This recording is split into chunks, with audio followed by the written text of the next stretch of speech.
All right, good morning. I'm Aaron Reynolds. I'm a deputy with Broadwater County Sheriff's Office in Townsend, Montana. So I started my law enforcement career in 2017 down in Las Vegas. I worked for the city of Las Vegas as a marshal down there. Around 2020, decided it was a good time to head out of Las Vegas and make the move to Montana. So me, my wife, and my 2 kids decided to make the move to Montana. So ended up making a move to a little town called Townsend. The entire county is about 6,500 people. We have, including my sheriff and undersheriff and captain, there's 13 of us for 1,200 square miles. So whenever I'm working, I'll work with Highway Patrol for service, fish and game. We're the only law enforcement agency in our county, so we don't have any city police or anything like that. So my closest backup may be 60, 65 miles away. So I just kind of wanted to give a little bit of backstory. It'll kind of make more sense in a minute. So January 18th, it was a Thursday, around 3 o'clock in the afternoon. Our sheriff's office is responsible for serving all civil paperwork for the county. So it was about 3 o'clock in the afternoon. Me and my sergeant, we decided this would be a good time to go serve some civil paper, kind of in the day. And so he was gonna head south of the county, I was gonna head north.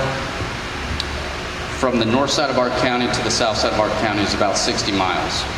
So my closest backup would be my sergeant, so we could be essentially 60 miles away at one point. Highway speeds are 70, even if you're going 120 miles an hour, it takes you about 30 to 40 minutes to make up that much time. So I'm leaving the office, I got my stack of civil paperwork, got a couple hours left to shift. I get dispatched to a vehicle that slid off the roadway at the north end of our county. Like, well, I was headed that way anyway, so I'm gonna head on up there. Kind of get updated. Sounds like the driver's got the door open up, he's throwing up outside the vehicle.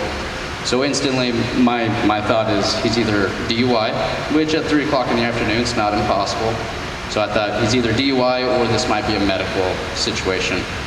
So we had a highway patrol trooper in the area, and he was about 5 miles ahead of me. So I had about 15 to 18 miles to get to this vehicle. So he was a few miles ahead of me. Well, and our highway is just a 2-lane highway, so we got one road going one lane going each direction. So as I'm getting closer, I'm about 4 or 5 miles out. I get stuck behind a semi, which in the end was a really good thing. All of a sudden I don't have any updates. I hear Highway Patrol get on scene. That's about it. I hit a dead zone. We have about 6 to 7 miles of our county highway where we have no radio coverage. You might get little blips of signal, but you're kind of on your own in that area. So I hear my sergeant say, "Hey, I'll be en route to that pursuit." And I'm thinking, what pursuit? Like, I didn't hear anything. So I try to key up, my radio doesn't work. I'm looking at my computer, hasn't been updated yet. And then I hear Forest Service, who I knew kind of was in that area. He said, we have speeds of 95 to 100 miles an hour. So at this time, I really don't know much. I just know, okay, they're in a vehicle pursuit with the vehicle that I'm headed towards. Well, I don't know which way they're coming. I don't know if they're coming at me or if they're going away from me. We're only about 2 to 3 miles from our county line. So if they're headed the opposite direction, there's no way I'm going to catch up to them. So I was like, I'll kind of wait for some updates. So I kind of sat behind the semi. I couldn't see couldn't see around him. And I was thinking to myself, well, I really don't want to pass this semi in case they're coming at me because I don't want to get hit head on. And so I backed up a little bit from the semi, see a couple cars go by, and I'm like, if they're coming my way, they gotta be here by now. And about that time, I see a little white Toyota Tacoma kind of the back end was dropped, and I knew, like, instantly I knew that's the vehicle. I mean, it was going. And about that time, I saw the highway patrolman behind him, and so I go to slow down. So I'm slowing down, pulling to the right. I activate my rear lights because I'm like, I don't want to get hit from the rear either because I got people behind me. And I was just going to let the pursuit go by, swing around, and join in. Well, from the time that I saw him to the time I hit my lights was about 3 seconds. Whenever he saw my lights, he sped up, and I don't remember his face, I just remember his arms yanking the wheel to the side, and ended up hitting me head on at about 100 to 102 miles an hour. So it was, from the time I saw him to the time of impact was 5 seconds. So whenever I saw him yank the wheel, all I could think was, oh, like, there were no words followed. There wasn't enough time. It was just, oh. So we ended up hitting. Everything kind of came to a stop. I don't remember being tossed around or anything. Everything came to a stop. Kind of did one of those quick, wiggle your fingers, wiggle your toes, make sure everything works. Tried to hop on the radio. I'm like, well, don't even get a tone. And then I'm like, oh yeah, car battery's probably exploded. So try to hop out my driver's side. Driver's side's not working. I end up climbing out of my passenger side door.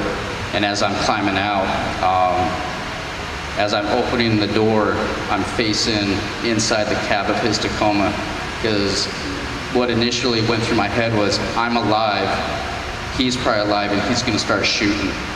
And so whenever I opened the door, I was just looking into the cab of that truck, and I didn't know where he was. And Forest Service, he had gotten there, and I scared him to death whenever I popped open that door, because he saw the impact and he's like, there's no way that door should be opening right now. And so I ran around my vehicle to get out from line of sight, ran over to the passenger side, and just held him at gunpoint. He wasn't responding, and it took me a few minutes to realize why he wasn't responding, because I thought, well, if I'm alive, I thought surely he would be alive. So it took me a little bit to register kind of what fully had happened. And while I'm standing there with my gun pointed at this person, I get a phone call. Phone call's from my wife.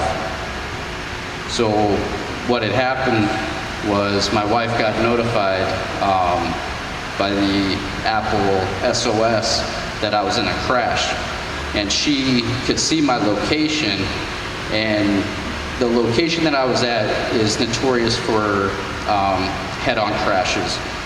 It's just a narrow, speed limit 70 miles an hour. It's a narrow 2-lane road. People try to pass on some turns. It's just a really bad spot. So she gets notified at 3:26 p.m. She had just picked up our 2 kids, or picked up our daughter from school and was backing in. This is more about her story, but I just want to share it with you guys because I appreciate what you guys do so much.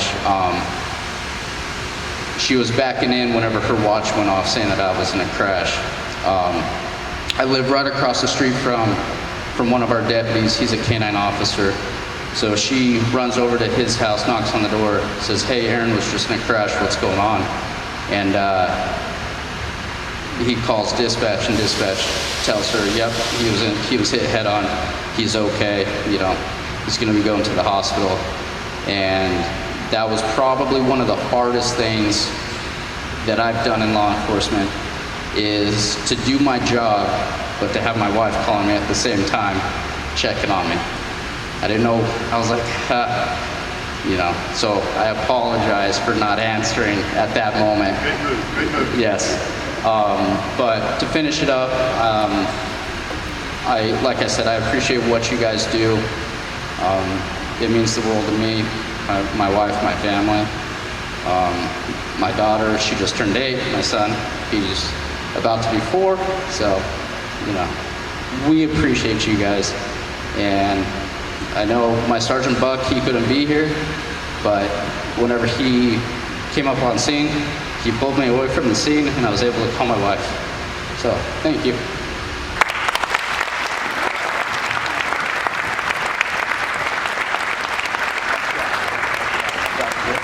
I forget something? Yeah, you forgot a little something.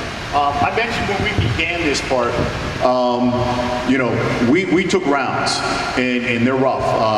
You know, average, you know, up to a 230 grain 45, the 147s, the 127s. They're small projectiles moving really fast. Okay, they carry a lot of kinetic energy inside them. It's their job to figure out a way to dissipate that before it gets through and causes damage internally.